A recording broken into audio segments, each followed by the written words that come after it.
اعوذ باللہ من الشیطان الرجیم بسم اللہ الرحمن الرحیم۔ میری طرف سے میرے پیارے بھائیوں کو، دوستوں کو، بزرگوں کو السلام علیکم۔ میرے پیارے بھائیوں، دوستوں، بزرگوں، اگر آپ نے ابھی تک میرا چینل سبسکرائب نہیں کیا تو میرا چینل سبسکرائب کریں اور ادویات کے متعلق میری اچھی آنے والی ویڈیو سے فائدہ حاصل کریں۔ میرے پیارے بھائیوں، آج میرا ٹاپک میبیورین ہائیڈروکلورائڈ کے متعلق ہے۔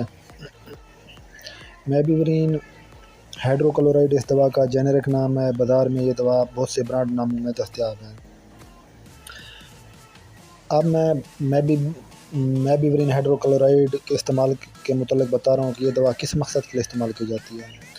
یہ دوا پیٹ درد اور کلونج میں استعمال ہوتی ہے۔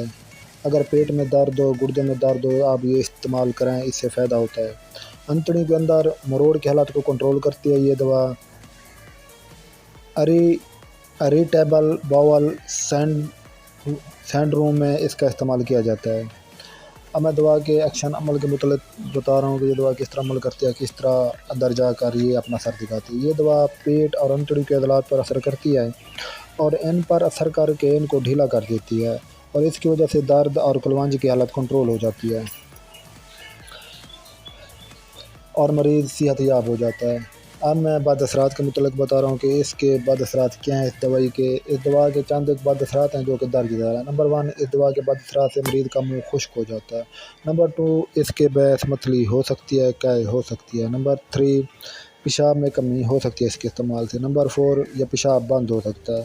نمبر 5، مریض کی نظر دھندلا سکتی ہے۔ نمبر 6، جسم میں تھکاوٹ کا محسوس ہوتا ہے، جسمانی کمزوری محسوس ہوتی ہے۔ نمبر 7، اس کے بعد اثرات سے ہضم متاثر ہو کر قبض ہو سکتی ہے۔ اب میں ممانعت کے متعلق بتا رہا ہوں کہ اس دوا کو کن مریضوں کو یہ دوا نہیں دینی چاہیے۔ اگر مریض کے آنتوں میں کوئی رکاوٹ پائی جاتی ہو تو اس کو یہ دوا استعمال کروانا منع ہے، اس سے مریض کی حالت بگڑ سکتی ہے۔ جو مریض کالا موتیا کا شکار ہو، ان کو یہ دوا استعمال کرانا بھی منع ہے۔ اگر مریض کے پیراسٹیٹ گلینڈ بڑھے ہوئے ہوں تو اس کو یہ دوا استعمال نہ کروائیں۔ امراض قلب کے مریضوں میں بھی اس کا استعمال منع ہے۔